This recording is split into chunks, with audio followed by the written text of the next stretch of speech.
Today's Mercedes-Benz interview of the day brought to you by Mercedes-Benz EV. Owning a Mercedes-Benz EV isn't just extraordinary, it's extra easy. Vehicles all electric, feeling all Mercedes, choice all yours. Learn more. MBUSA.com/EQ. He's the popular analyst on the mothership. He's Dan Orlovsky, former NFL quarterback. And you can see him Monday through Friday on NFL Live. They start at 4 Eastern. Help me understand the allure of the New York Giants on Hard Knocks off-season. Well, I think it's their 100-year anniversary, so I'm sure that's got a relative attachment to the NFL. The history of the organization, so that's the treetop. I think the initial, just as the everyday fan, how serious were they about drafting a quarterback at number 6? We're going to find out how real that was, and maybe some of their, internal feelings about Daniel Jones instead of what necessarily gets shared out in public through the media.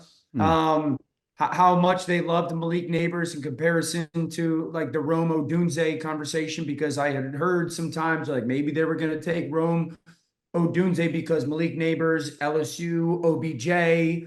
So I think that a little bit more of why Wink Martindale isn't there, maybe that relationship, because that defense really started to become a difference maker at the end of last year, and new defensive coordinator instead of Wink Martindale. So maybe a little bit of that. And Brian Daboll went from, oh my gosh, coach of the year, this guy's completely changed the culture, to now, hey, if he doesn't win, we're going to fire him, which I always find crazy. And then probably how serious were they into keeping Saquon Barkley? And was there any regret from the year before of not paying Saquon and instead of paying Daniel Jones type of thing? Give me the team or teams that your opinion changed after the schedule was released. Okay, so I think Miami's final 6 games. And I felt like Miami would be a team that would be very different back in November, December than they would at the start of the season, just because of the injuries that they sustained last year. Jalen Phillips would be coming back. Bradley Chubb would be coming back more than likely. And so I thought hey, if they could get, hang around early on and then somewhat of a favorable schedule on the back end, at least hypothetically, they got a chance to continue to be into that playoff conversation. Their final 6 games are absolutely brutal. I think 5 of the 6 games will be more than likely playoff teams.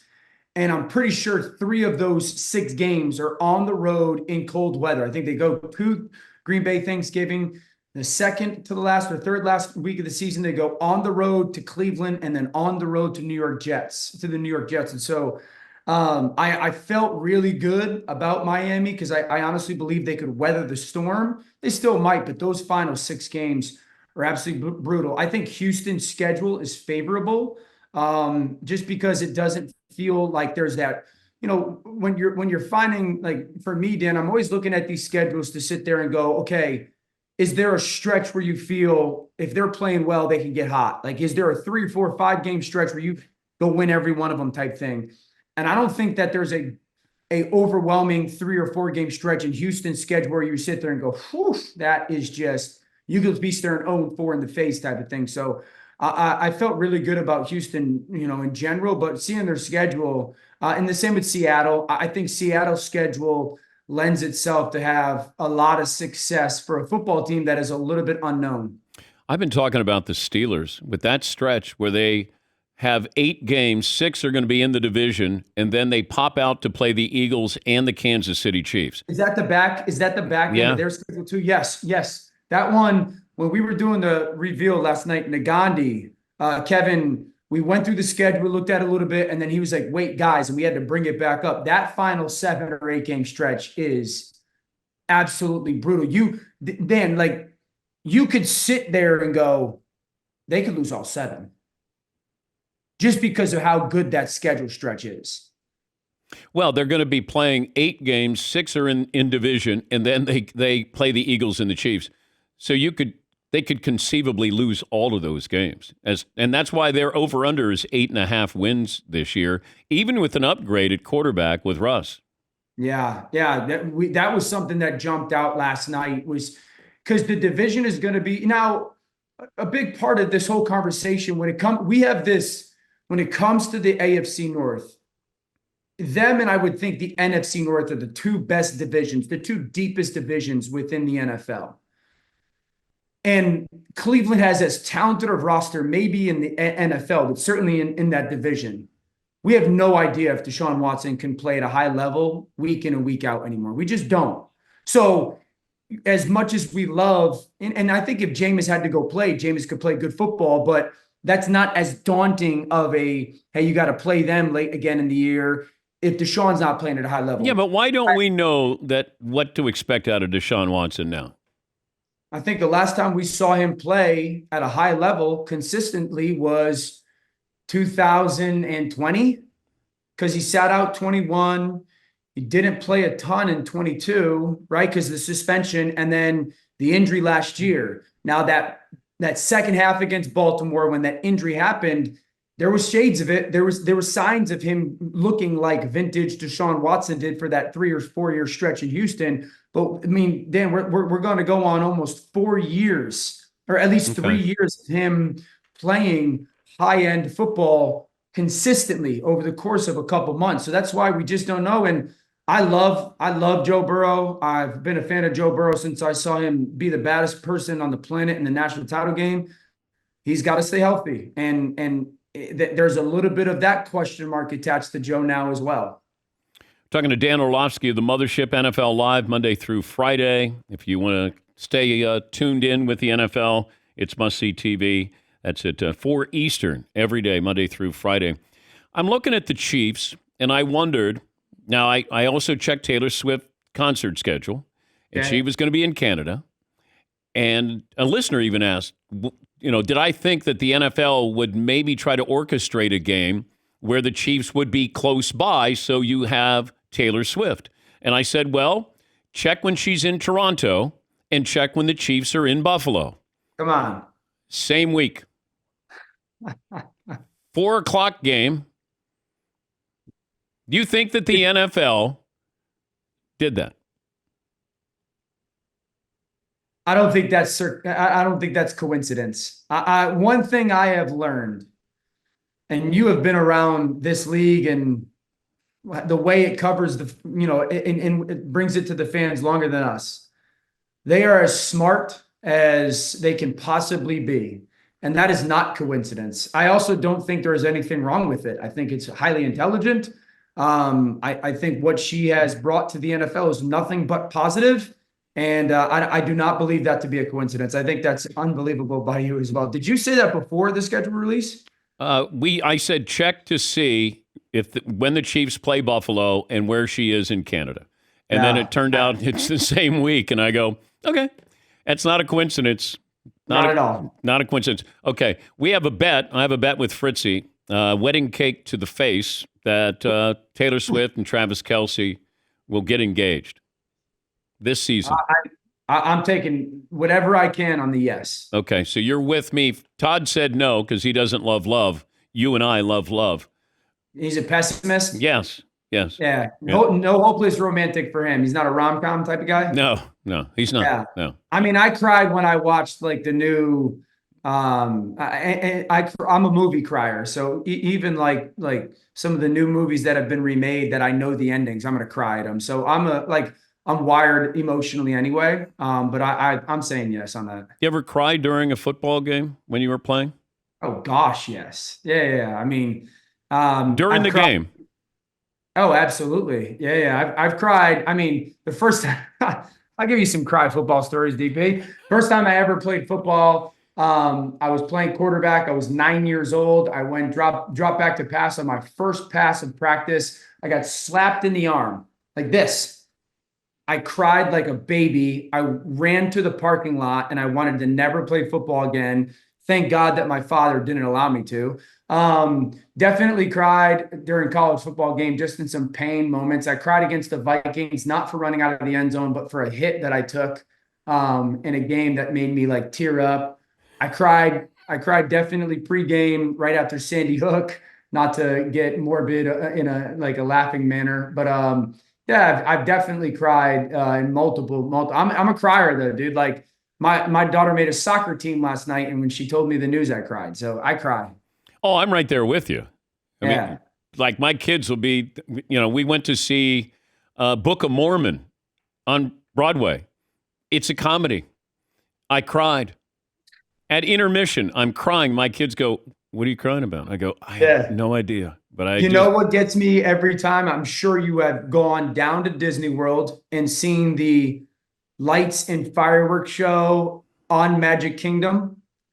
When they do that, no I matter cried. I cried every too. time, Yep, I cried. every time. Yep, I did. Yeah. My kids were little, and I'm thinking, I never got this experience. Yeah. My parents drove us to Disneyland. We didn't go into Disneyland. We That was drove our by it. that was our vacation. I got my Yeah. kids out there, and they got all the fireworks and all the Goofy and Pluto and Donald Duck, and I'm going, oh my god, how Yeah. lucky are these kids? Yeah. It gets me every time. All right. Is there any reason to doubt the Chiefs? Oh, of course. I think number one, just coming off of last night, the start of their season obviously is very difficult, and the finish of their season is very difficult. Their first two games are going to be big deals, obviously, Baltimore, Cincinnati. And I don't exactly remember what their final four games are off the top of my head from last night, but their final four games are challenging. We have no idea what's going to happen with Rashee Rice. And when I said this last night, I said, well, we don't know, how long, and Shefty cut me off and he's like, expect Rashee Rice to not be there for part of the season. So it's like, okay, Shefty's saying that. So, you don't know how long Rashee Rice isn't going to be there. And Rashee Rice became a really big deal for them last year. He was their 1B, not their number 2, their 1B. We would be part of blocking and to get out in some of their pass routes. I understand it's Patrick. I understand it's Andy Reid. But he was a really big part of what they really became, a possession guy for them. That's not who Xavier Worthy is. That's not who Hollywood Brown is. And so to not have that is certainly there. That gives pause. And we don't know who's going to be playing left tackle. So that certainly allows pause. L'Jarius Sneed's the best man-to-man cover corner in the NFL, certainly in the conversation. Not there anymore. So I'm not sitting here saying they're not going to get in or they're not the Super Bowl favorites. Absolutely. But there is reason and realistic and real pause to say, well, let's see what they look like or how long he's out or how great that defense is without that lockdown cover corner. Well, the Chiefs, their last game is at Denver, so they may catch a break at the end of the season. And you know what? Speaking of the Broncos, like Sean Payton's got a hit on this quarterback here. Yeah. I mean, this is really important. I don't know what you think of Bo Nix, but I mean, their over-under is 5.5 wins this year. Like he's got one more year, it feels like, before all of a sudden it gets a little bit warmer there. Yeah, absolutely. I would start Bo Nix week 1, and that's a daunting thing because Denver's on the road in Seattle. And then week 3, they play Tampa Bay. And then week 4, they play the New York Jets. So if this was any other rookie quarterback, if we were talking about maybe even like a player like a Drake May, who while he's played a ton of college snaps, he's got he's got game that he needs to work on. The reason why I say play in week number 1, even though it's Mike McDonald, new head coach, and all these crazy blitzes, Bo Nix, 1, has 61 career starts. He has played and seen a ton of college football. Number 2, he's got thick skin now. He went highly touted, Auburn. Oh, you can't play, you stink, leave the SEC, you can't play anymore, goes. So like the weathering, the dealing with failure, because I do think it's going to be a bumpy first month because of those teams, because you're playing Seattle, crazy blitzes, Tampa Bay, crazy blitzes, and the Jets, obviously suffocating. But I think Sean Payton's got to start him if he even looks remotely close to being capable of operating their offense. And that first month has got to be this weather the storm, learning experience, be tough skin, and hopefully he starts to play his best football as they get into October. What do you expect out of the Chargers first year? Yeah, I have the expectation that they'll absolutely play meaningful football games in December. I think Harbaugh's too good of a coach. I think their offensive line is going to play too much in control of football games, just stylistically. I think their tight ends will be a much bigger part of their football team pass game wise than people believe. I love the addition of Ladd McConkey. Quentin Johnson's got to take a step forward. I think the defense will play a little bit more consistent than it did against Brandon Staley. So I'm not giving them the division, and I'm not giving them a playoff spot, but I am saying they'll be playing meaningful football games in December. And I love what Harbaugh is doing, and I've been saying this for years, that somebody's going to have a different approach and not going to be throwing the ball 40 times. That he wanted to have an offensive line just like he did at San Diego, Stanford, San Francisco, Michigan, and that's what he's going to do. He could have taken a wide receiver, could have taken a tight end, and all along I kept thinking he's just going to build that offensive line again. Yep, and I'll always go back to the quote he shared this offseason that, and it's what I've believed for a long time and tried to articulate. He just did it better when he said, every position is dependent upon the offensive line. The offensive line is dependent on no one.